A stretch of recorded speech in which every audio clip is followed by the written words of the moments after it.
కళ్ల ముందు కట్టలు కట్టలుగా డబ్బులు, మరోవైపు బెట్టింగ్ ఆడే అలవాటు. ఇంకేముంది, బ్యాంక్ మనదే అనుకున్నాడు ఆ క్యాషియర్.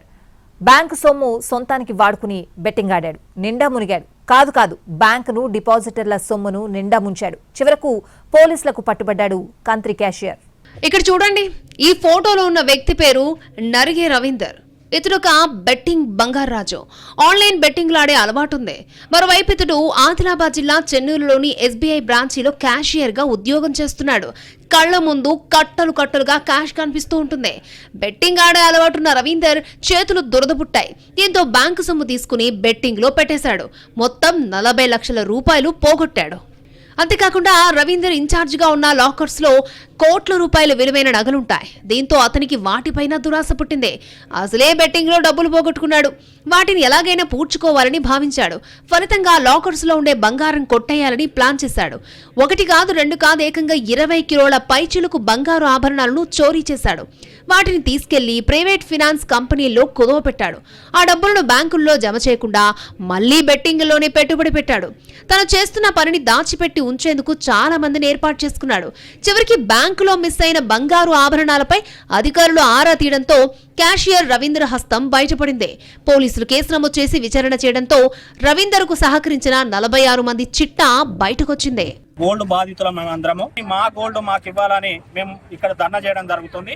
మరి గోల్డ్ ఇవ్వకపోతే, రికవర్ కాకపోతే ఏ విధంగా మాకు ఇస్తారో, హామీ ఇస్తారో మాకు ముందు హామీ ఇవ్వాలి. మీరు లేకపోతే మాకు ఏ విధంగా మా యొక్క నష్టాన్ని హామీ ఇస్తారో మాకు తెలియజేసే వరకు మా యొక్క ఈ పోరాటాన్ని ఇంకా ఉధృతం చేస్తామని. కొన్ని ఉన్నాయమ్మా, కొన్ని లేవు వస్తువులు అంటున్నారు. మరి అవి ఎవరెవరు ఉన్నాయి, ఎవరెవరు లేవు, అవన్నీ మీ లిస్ట్ బయట పెడితే బాగుంటుంది. మాకు ఇవ్వండి అని అడుగుతున్నాం. అది కూడా రెస్పాన్స్ కావట్లేదు, వాళ్ళు ఏం చెప్పట్లేదు. మేమేం చేయాలి? మాత్రం మా గోల్డ్ మాకు రాకపోతే సూసైడ్ చేసుకుని ఇక్కడే వెళ్ళిపోతాం. మాకు ఏదో ఒకటి ఖచ్చితంగా తేల్చి చెప్పండి అని. ఈ కేసులో bank manager Ennapureddy Manohar, outsourcing ఉద్యోగి అటెండర్ లక్కాకుల సందీప్లతో కలిసి బ్యాంకులో మోసం చేయాలని పథకం వేసినట్లు పోలీసులు గుర్తించారు.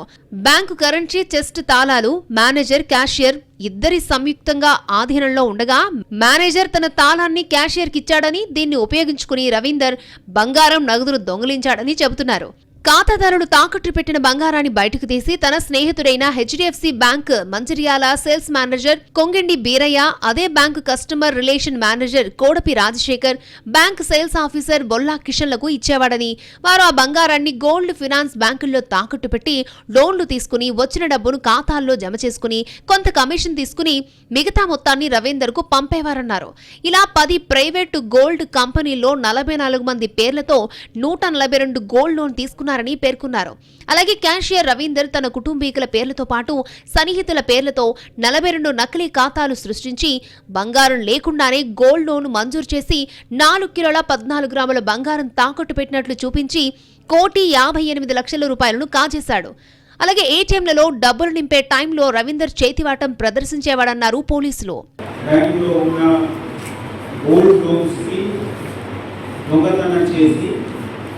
ఇదే గోల్డ్ వేరే ఫైనాన్షియల్ కంపెనీలో పెట్టి అక్కడ నుంచి లోన్ తెచ్చుకుంటున్నారు. లోన్ తెచ్చి మళ్ళీ ఈ క్రికెట్ పెట్టి కూడా ఆడుకుంటున్నారు. సో ఈ మొత్తం నెట్వర్క్లో వాళ్ళకి సహాయం చేసేవాళ్ళు ప్రైవేట్ గోల్డ్ లోన్ కంపెనీకి మెంబర్స్ కూడా ఉన్నారు. వాళ్ళు కూడా ఈయన కోసం కలిసి కొంత కమిషన్ తీసుకున్నారు. ఈ కమిషన్ తీసుకుంటే వాళ్ళు ఈ అన్ని బ్యాంకులో ఉన్న గోల్డ్కి వాళ్ళకి గోల్డ్ లోన్ కంపెనీలో డిపాజిట్ చేసి డబ్బు ప్రైమ్ అక్యూజ్ రవీందర్ అకౌంట్లో ట్రాన్స్ఫర్ చేయడం జరిగింది. బ్యాంకుల్లో అవకతవకలు జరిగినట్లు 402 మందికి సంబంధించిన గోల్డ్ లోన్ అకౌంట్లలో బంగారం 25 కిలోల 17 గ్రాములు 1.10 కోట్లు దుర్వినియోగమైనట్లు SBI regional manager Ritish Kumar Gupta police స్టేషన్లో ఫిర్యాదు చేశారు. దీంతో పోలీసులు రంగంలోకి దిగడంతో ఈ మొత్తం స్కామ్ బయటకొచ్చింది. మరోవైపు ఈ కేసులో 15 కిలోల బంగారాన్ని పోలీసులు స్వాధీనం చేసుకున్నారు. కేసులో 44 మంది నిందితులను అరెస్ట్ చేశారు.